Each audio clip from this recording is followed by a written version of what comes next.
Bonjour à tous. Avant de commencer, un énorme merci à mes abonnés pour votre soutien incroyable. Vos likes et vos commentaires sont super importants pour moi et m'aident à continuer à créer. Si vous aimez la vidéo, n'oubliez pas de laisser un like et de vous abonner si ce n'est pas déjà fait. Ça signifie beaucoup pour moi. C'est parti. Erika était une orpheline adoptée par un couple bienveillant, Michel et Obasi. Pendant des années, elle a vécu en paix, se sentant aimée comme leur propre enfant. Mais tout a changé lorsque Michel a miraculeusement donné naissance à 2 filles, Sharon et Chiara. La vie d'Erika a basculé après l'accident tragique d'Obasi, entraînant des découvertes choquantes, des trahisons et une lutte pour la survie.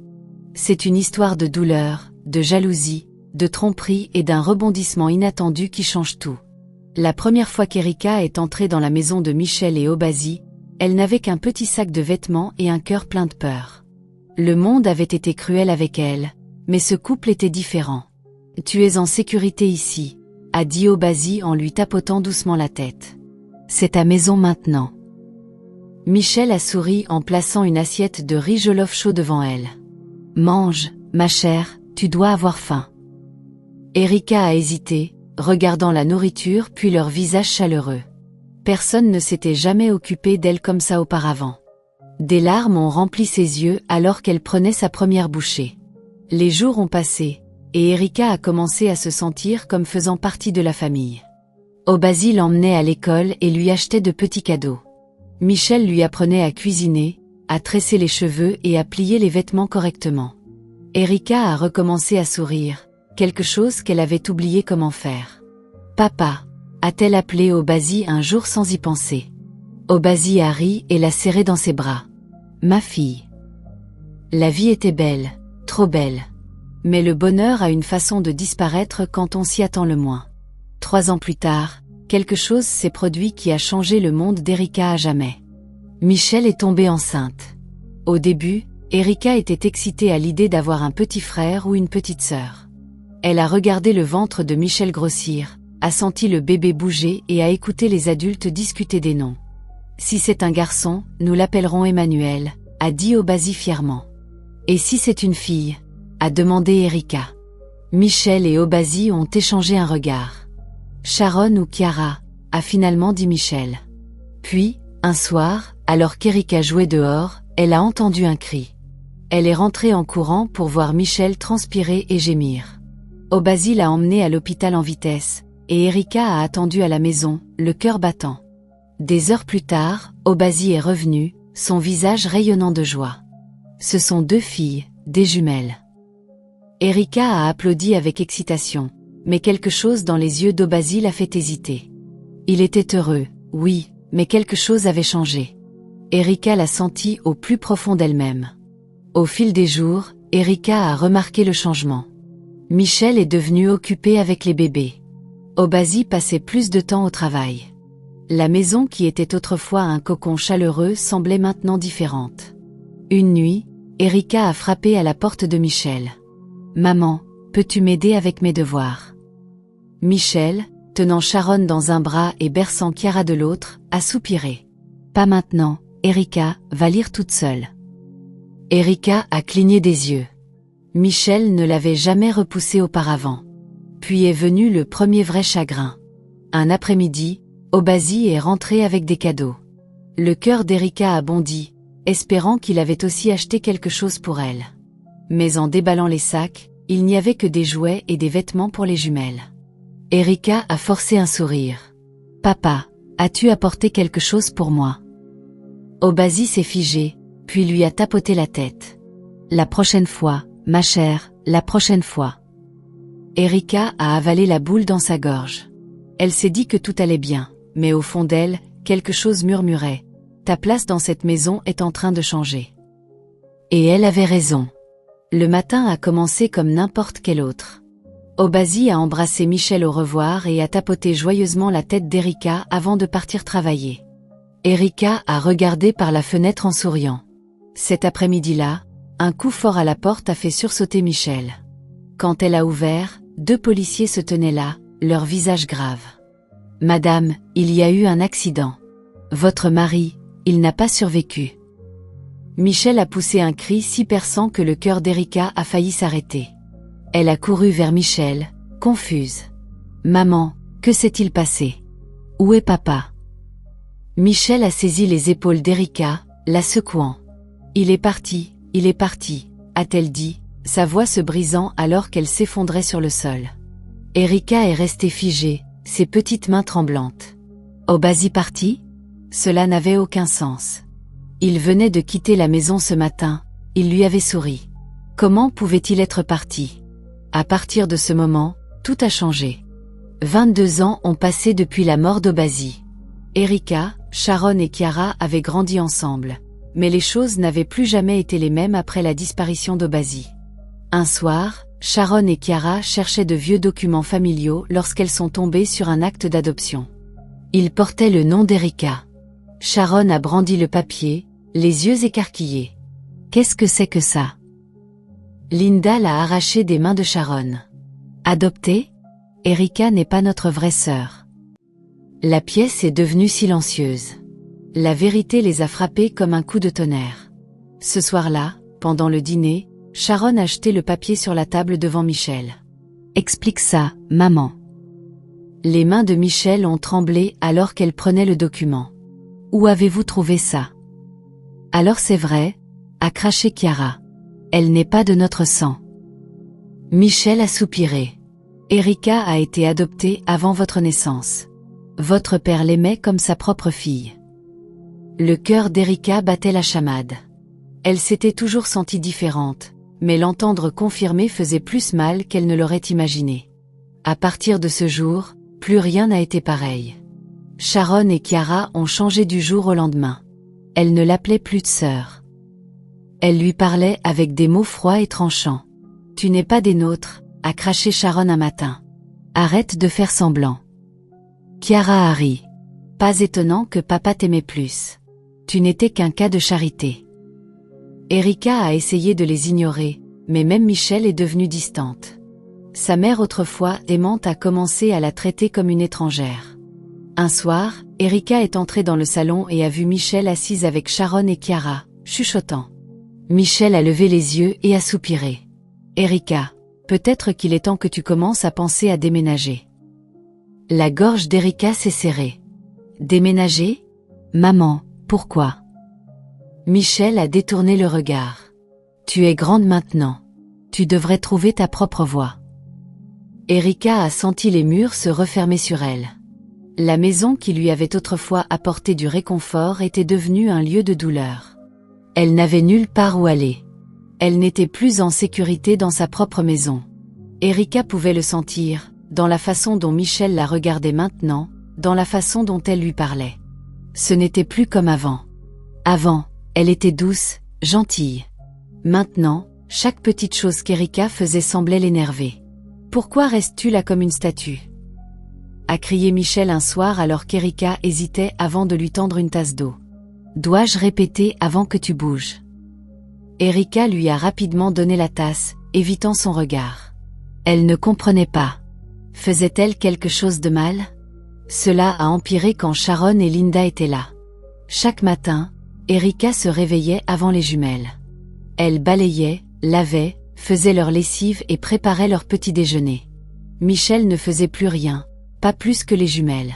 « Assure-toi de bien frotter le sol », lui a rappelé Michel un jour. « Je ne veux pas voir une seule tache. » Alors qu'Erika frottait, Sharon est passée et a renversé une tasse d'eau sur le sol. « Oups », a-t-elle dit en riant. « Nettoie ça aussi. » Chiara a applaudi. « Maman dit que tu dois travailler dur si tu veux rester dans cette maison. » Erika a mordu sa lèvre, retenant ses larmes.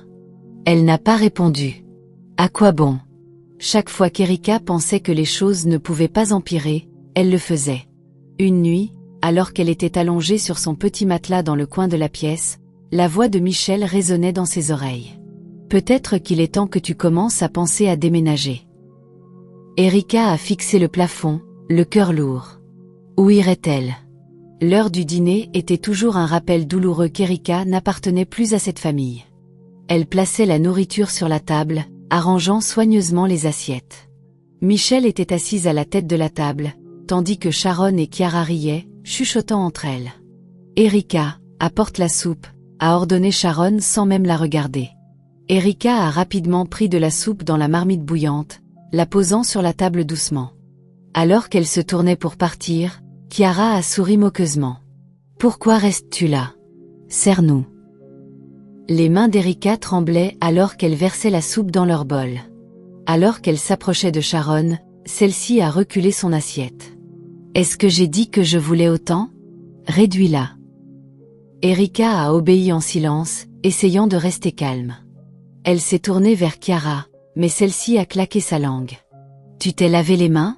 Je ne veux pas que tes mains sales touchent ma nourriture. » Sharon a éclaté de rire. Elle devrait manger dans la cuisine. Elle n'a pas sa place à cette table. Erika a avalé difficilement. Michel n'a rien dit. Elle n'a même pas regardé dans la direction d'Erika. Le message était clair.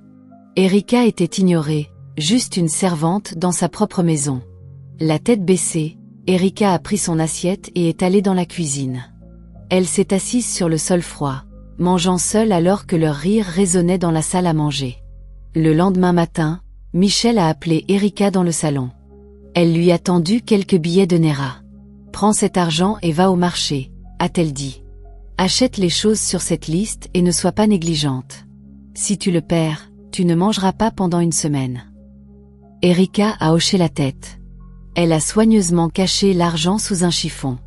Elle avait appris depuis longtemps à ne pas discuter. Elle est sortie pour aller chercher un seau d'eau afin de rincer une robe que Michel lui avait dit de laver. Quand elle est revenue à l'endroit où elle avait laissé le chiffon, elle s'est figée. Son cœur a bondi. L'argent avait disparu. Elle a vérifié le sol, sous la chaise, derrière la porte. Rien. La panique l'a envahie. Elle a cherché à nouveau, retournant chaque objet qu'elle pouvait trouver.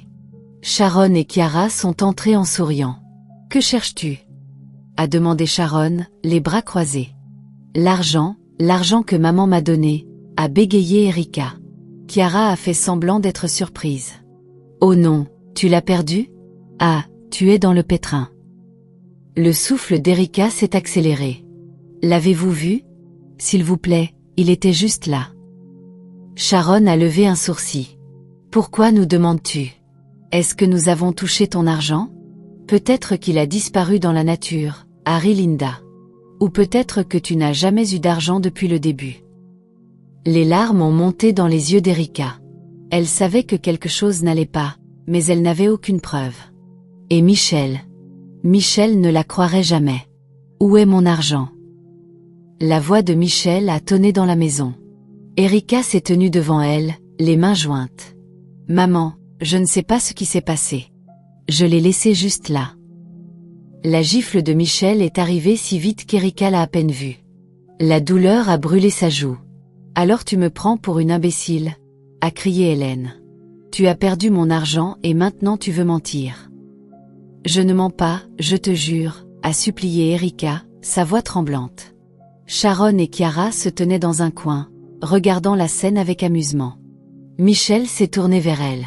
« Avez-vous vu l'argent ? » « Non, maman » a dit Sharon doucement.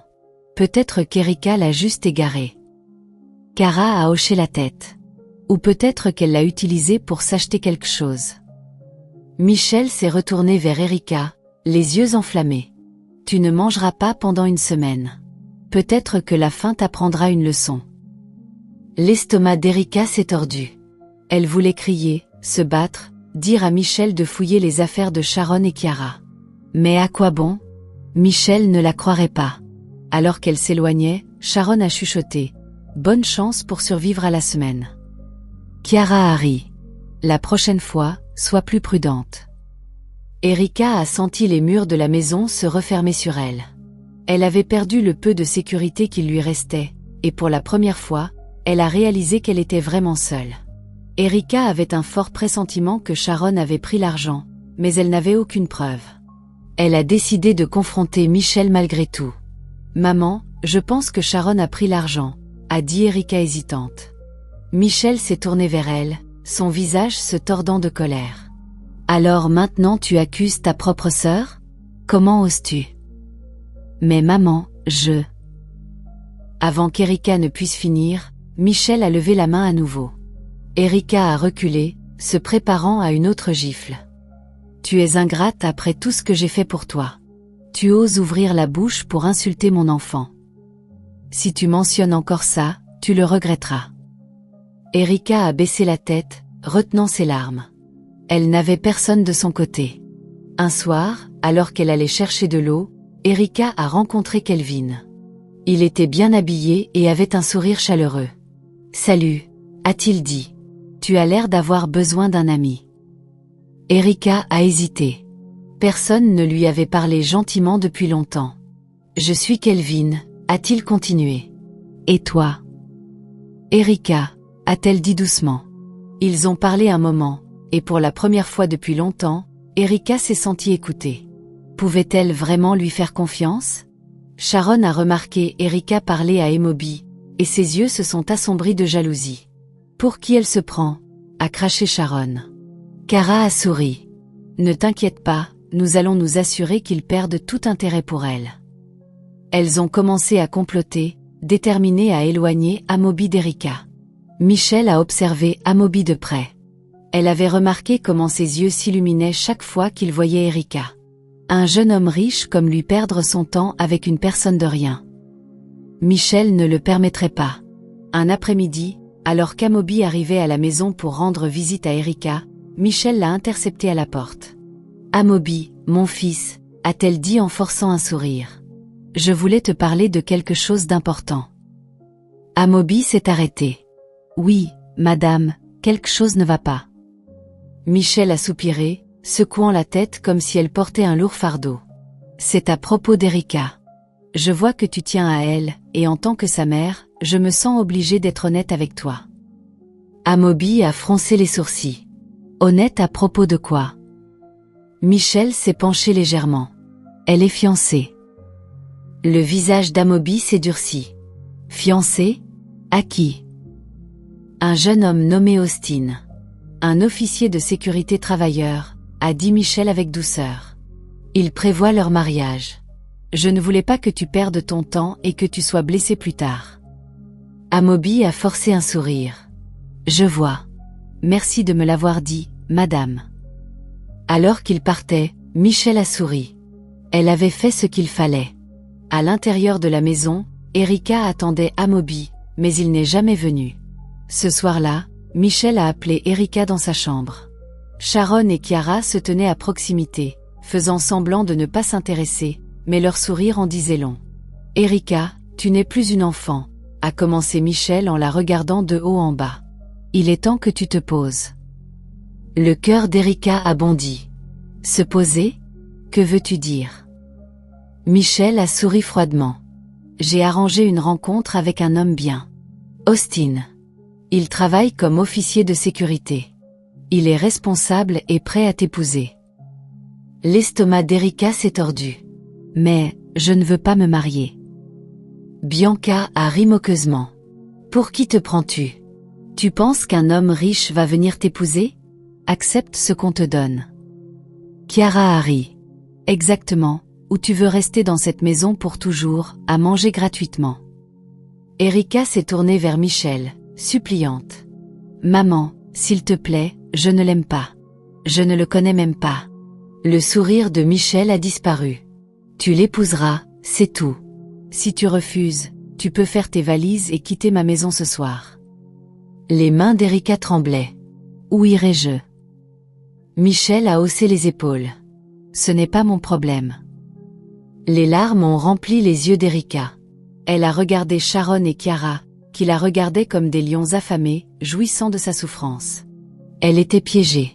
Michel était assise dans le salon avec Sharon, un sourire rusé sur les lèvres. « Un mois, a-t-elle chuchoté.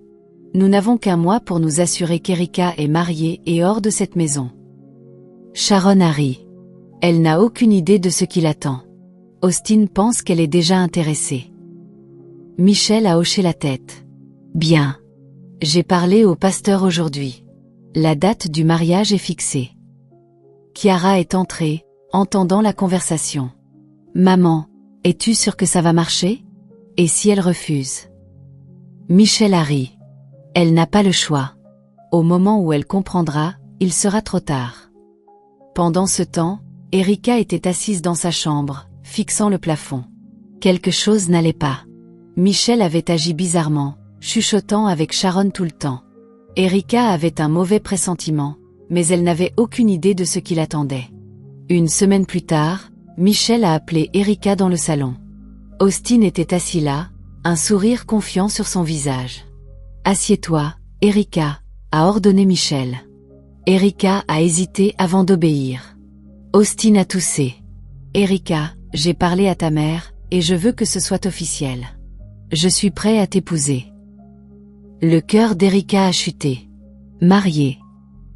Sa voix était à peine un murmure. Mais je n'ai jamais accepté ça. Michel lui a lancé un regard d'avertissement. Erika, c'est une bénédiction. Austin est un homme bien, tu devrais être reconnaissante. Austin s'est penché en avant. Je m'occuperai de toi. Tu n'auras plus à t'inquiéter de rien. Erika a secoué la tête. Je ne t'aime pas. Je ne te connais même pas. Sharon a ri. Comme si tu avais le choix. Michel a soupiré, frustré. Si tu refuses ce mariage, tu peux quitter ma maison aujourd'hui, et ne t'attends pas à emporter quoi que ce soit avec toi. La poitrine d'Erika s'est serrée. Elle était à nouveau piégée. En regardant Austin, elle s'est sentie malade. Il souriait comme s'il avait déjà gagné. Alors, Erika ? A demandé Austin, impatient. Les mains d'Erika se sont serrées en poing. Elle voulait crier, fuir, mais où irait-elle? Elle n'avait nulle part où aller, personne. Michel a croisé les bras. Eh bien, Erika, acceptes-tu ou sors-tu par cette porte pour toujours? Les larmes ont monté dans les yeux d'Erika. Elle a regardé la porte, le monde extérieur, puis Michel, qui ne l'avait jamais vraiment aimée. Elle n'avait pas le choix. Elle a avalé sa douleur et a forcé les mots à sortir. Oui. Austin a souri. Michel a frappé dans ses mains. Sharon et Chiara ont ri. Erika a senti les murs se refermer sur elle. Son destin était scellé. Erika est restée éveillée cette nuit-là, fixant le plafond. Elle devait faire quelque chose. Elle ne pouvait pas épouser Austin, mais que pouvait-elle faire? Elle n'avait pas d'argent, pas d'endroit où aller. Le lendemain matin, elle a rassemblé son courage et s'est approchée de Michel. « Maman, s'il te plaît », a-t-elle dit, sa voix tremblante. « Je ne peux pas épouser Austin. Je ne l'aime pas. » L'expression de Michel s'est assombrie. « Tu es encore en train de parler de ça? Je croyais que c'était réglé. »« Je t'en supplie, maman, ne me fais pas ça », a supplié Erika, les larmes aux yeux. Michel a croisé les bras. « Si tu n'épouses pas Austin, tu quitteras cette maison aujourd'hui avec rien. Pas de nourriture, pas de vêtements, pas d'endroit où dormir. Tu veux mendier dans la rue. » Sharon s'est appuyée contre le cadre de la porte, souriante. « Vas-y, Erika. Voyons où tu finiras. » Les mains d'Erika tremblaient. Elle s'est tournée vers Chiara, espérant de la sympathie. Chiara a simplement secoué la tête. « Tu as de la chance qu'Austin te veuille. » Michel s'est approché. « Alors, qu'est-ce que ça va être? Épouser Austin et avoir un toit, ou partir et souffrir ?» Erika a regardé autour de la pièce. Ce n'était plus une maison, mais dehors, il n'y avait rien pour elle. Sa voix était à peine un murmure. « Je l'épouserai. » Austin l'a emmenée chez lui. Ce n'était rien comme la maison de Michel. Les murs étaient fissurés, le toit fuyait, et l'air sentait l'humidité. « C'est ici que nous vivrons », a demandé Erika faiblement. Austin a jeté son sac sur le sol. « À quoi t'attendais-tu? Un palais. » Erika a avalé difficilement. « Je... » Austin a ri. « Tu ferais mieux de t'y habituer et de commencer à cuisiner. Je n'aime pas les femmes paresseuses. » L'estomac d'Erika s'est tordu. Elle a regardé autour de la petite maison délabrée. Il n'y avait pas d'eau courante. La minuscule cuisine n'avait qu'une vieille casserole. Elle était passée d'une prison à une autre. Cette nuit-là, elle était allongée sur un mince matelas, fixant le plafond. L'air était épais de déception. Elle avait pensé que la maison de Michel était le pire endroit où être. Elle avait tort. Un après-midi, Erika était assise devant sa petite maison, lavant des vêtements dans un bassin rouillé. Le soleil brûlait au-dessus d'elle, et la sueur coulait de son front. Alors qu'elle essorait le dernier vêtement, elle a entendu des rires. « Alors c'est ici que tu vis maintenant », a dit Sharon d'une voix moqueuse. Erika a levé les yeux et a vu Sharon et Kiara debout près de l'entrée, leurs yeux parcourant la maison avec amusement. Sharon s'est couvert le nez dramatiquement. « Ah, quelle est cette odeur ? Kiara, tu arrives à respirer. » Kiara a ri. « Je ne peux pas, je sens que je vais m'évanouir. Comment survit-elle ici ?» Erika a serré les poings mais est restée silencieuse. Elle ne leur donnerait pas la satisfaction de voir sa douleur. Sharon s'est approchée, baissant la voix. « Regarde-toi, de notre maison à ce trou à rats. Je te l'avais dit, Erika, tu n'as jamais été des nôtres. » Kiara a hoché la tête. « Nous sommes venus voir comment notre chère sœur apprécie sa nouvelle vie, et à en juger par les murs fissurés et la porte en bois cassé, c'est pire que ce que nous imaginions. » La gorge d'Erika s'est serrée. « Pourquoi êtes-vous ici ?» a-t-elle demandé doucement. Sharon a souri. « Pour te rappeler ce que tu as perdu, et pour te dire que maman se porte très bien sans toi. » Kiara a croisé les bras. « Tu aurais dû te taire et lui obéir. Peut-être que tu serais encore dans une maison confortable au lieu de cette décharge. » Erika s'est forcée à respirer. « Vous pouvez rire autant que vous voulez. Je lutte peut-être, mais au moins je suis libre. » Sharon a ri. « Libre ? Regarde-toi, en train de laver des vêtements dehors comme une servante. Quelle sorte de liberté est-ce ?» Elles ont toutes les deux éclaté de rire avant de partir. « Profite de ta nouvelle vie, Erika, si tu peux appeler ça vivre, » a dit Sharon par-dessus son épaule. Erika les a regardés partir, leur rire résonnant dans ses oreilles. Une larme a glissé sur sa joue, mais elle l'a rapidement essuyée. Elle ne se briserait pas maintenant. Les jours ont passé, et Erika a commencé à remarquer des choses étranges à propos d'Austin. Il quittait toujours la maison à des heures bizarres, revenant avec des parfums chers et des vêtements neufs. Mais chaque fois qu'elle demandait de l'argent pour la nourriture, il prétendait être fauché. Un soir, alors qu'Erika nettoyait le petit salon, un morceau de papier est tombé de la poche de la veste d'Austin. Elle l'a ramassé et l'a lu. Ses mains ont commencé à trembler. Un relevé bancaire. Le solde était plus d'argent qu'elle n'en avait jamais vu. Juste à ce moment, Austin est entré. Il a vu le papier dans ses mains et l'a arraché. « Qu'est-ce que tu fais ?» a-t-il demandé. Erika a reculé. « Austin, tu as dit que nous n'avions pas d'argent, mais ça dit le contraire. » Le visage d'Austin s'est assombri. « Occupe-toi de tes affaires, Erika. Tu n'as pas besoin de savoir d'où vient mon argent. » Erika l'a fixé, la réalisation l'envahissant. « Tu as menti. Tu n'es pas pauvre. » Austin a souri. « Et que vas-tu faire ? Partir ? Tu n'as nulle part où aller. » Erika a senti un frisson. Qui était cet homme qu'elle avait épousé ? Une nuit, Erika ne pouvait pas dormir. Elle s'est assise dans son lit, écoutant Austin parler à voix basse dehors. La curiosité l'a emportée, et elle s'est glissée à la fenêtre. « Tout se passe comme prévu », disait Austin à quelqu'un au téléphone. « Elle pense que je suis juste un pauvre officier de sécurité. Elle n'a aucune idée de qui je suis vraiment. » Le cœur d'Erika battait la chamade. Elle a collé son oreille plus près. « Quand le moment sera venu, je lui dirai », a continué Austin. « Elle regrettera de m'avoir jamais douté. » Erika s'est éloignée, son esprit tourbillonnant. Austin avait joué un jeu depuis le début. Qui était-il vraiment ? Le lendemain matin, elle l'a confronté. « Qui es-tu, Austin ? Dis-moi la vérité. » Austin a souri lentement. « Je suis un homme d'affaires, Erika. Un très riche. J'ai seulement fait semblant d'être pauvre pour tester ta loyauté. » L'estomac d'Erika s'est tordu. Tout avait été un mensonge. Austin a souri à nouveau. Erika s'est sentie piégée, mais cette fois dans une prison d'un autre genre. Austin a garé sa voiture noire et brillante devant la maison de Michel. Erika était assise à côté de lui, son cœur battant. Elle n'était pas venue ici depuis des mois, pas depuis qu'elle avait été chassée. Maintenant, elle revenait, non pas comme une mendiante, mais comme une femme avec du pouvoir. Austin l'a regardé. Tu es prête? Erika a hoché lentement la tête. Allons-y.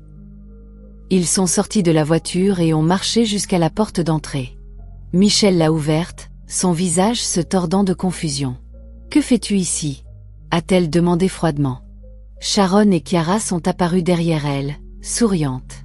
Oh, regarde qui a décidé de revenir, a dit Sharon. Tu es venu mendier de la nourriture. Austin a souri. Loin de là. Nous sommes venus partager de bonnes nouvelles. Michel a croisé les bras. Quelle nouvelle? Austin a sorti son téléphone et leur a montré une photo de son manoir. Erika et moi emménageons dans notre nouvelle maison. Et avant que vous ne disiez quoi que ce soit, oui, c'est la nôtre. Elle est maintenant plus riche que vous toutes réunies. Le silence a rempli l'air. La bouche de Michel s'est ouverte. Le sourire de Sharon a disparu, et Chiara s'est agrippée au cadre de la porte. Tu mens, a finalement réussi à dire Sharon. Austin a ri. Je n'ai aucune raison de mentir. Contrairement à vous, je n'ai pas besoin d'impressionner qui que ce soit. Erika s'est avancée, rencontrant le regard stupéfait de Michel. Tu m'as jeté comme une ordure. Tu m'as fait me sentir sans valeur, mais regarde-moi maintenant. J'ai tout ce dont j'ai besoin, et je n'ai pas eu besoin de toi pour l'obtenir. Michel a avalé difficilement. Erika, Erika l'a interrompu. Je ne suis pas venue ici pour des excuses. Je voulais juste que tu vois ce que tu as perdu. Le visage de Sharon s'est tordi de jalousie. Alors quoi, juste parce que tu as de l'argent maintenant, tu penses que tu es meilleur que nous? Erika a souri. Non, mais je sais que je suis libre, et c'est quelque chose que vous ne serez jamais. Les yeux de Michel allaient d'Erika à Austin, son esprit tourbillonnant. Peut-être que nous pouvons arranger ça, a-t-elle dit rapidement. Nous sommes toujours une famille. N'oublie pas d'où tu viens. Austin a sorti une enveloppe marron de sa poche et l'a jetée sur la table. 1 million de Naira, a-t-il dit avec désinvolture. Considère ça comme la dot d'Erika. Les mains de Michel tremblaient alors qu'elle prenait l'enveloppe. Elle a regardé à l'intérieur, et ses yeux se sont écarquillés à la vue des nouveaux billets. Sharon et Chiara ont halté. Attends, a dit Sharon fort. Tu lui donnes tout cet argent pourquoi? Austin a souri. Pour couper tous les liens. Erika n'a plus besoin de vous. C'est juste pour que vous ne veniez jamais mendier. Le visage de Michel est tombé. Elle a serré l'enveloppe comme si c'était son dernier espoir. Erika, s'il te plaît, tu peux rentrer à la maison. Nous pouvons être une famille à nouveau. Erika l'a regardée, la femme qui l'avait rejetée. J'ai déjà une famille, et ce n'est pas ici. Sur ce, elle s'est tournée et est partie, Austin à ses côtés. Alors qu'ils atteignaient la voiture, Erika a jeté un dernier regard à la maison. Elle ne ressentait rien. Pas de douleur, pas de nostalgie, juste de la liberté. Elle était enfin libre. Les jours suivants, après qu'Erika et Austin aient quitté la maison de Michel, la tension régnait. Sharon et Chiara, autrefois proches, se sont retournées l'une contre l'autre. « Tu as tout gâché », a crié Sharon en jetant un verre d'eau sur le sol. « Si tu n'avais pas été si méchante avec Erika, nous ne souffririons pas maintenant. » Chiara a ri. « Moi? Et toi? Tu as ri d'elle, tu l'as moquée, et maintenant tu veux m'accuser. » Michel était assise dans un coin, se frottant le front. « Assez, toutes les deux, a-t-elle crié. Au lieu de vous disputer, trouvez comment nous allons survivre. Erika était notre chance, et maintenant elle est partie. » Sharon a serré les poings. Austin était censé être mon mari. Si Erika n'existait pas, il m'aurait choisi. Chiara a roulé des yeux. S'il te plaît, tu n'as jamais été son genre. Michel s'est levé. Arrêtez ces bêtises. L'argent qu'Austin nous a donné est tout ce qu'il nous reste. Si nous le gaspillons, nous n'aurons plus rien. Sharon et Chiara se sont regardées. Pour la première fois, elles ont réalisé qu'Erika avait vraiment gagné, et qu'il n'y avait rien qu'elle puisse faire. Cette histoire nous enseigne que la gentillesse et la patience finissent toujours par triompher. Ceux qui trahissent et maltraitent les autres finiront par affronter les conséquences de leurs actes. Ne renoncez jamais à vous-même, même lorsque les autres le font. Votre succès parlera pour vous. Que pensez-vous de cette histoire? Partagez vos réflexions dans la section des commentaires. J'adorerais vous lire. J'ai une autre histoire passionnante à venir dans quelques jours. Abonnez-vous à ma chaîne et activez la cloche de notification pour être averti dès que je la publie. Si vous avez aimé cette histoire, n'oubliez pas de cliquer sur le bouton « J'aime » et de la partager avec vos amis. Merci d'avoir regardé.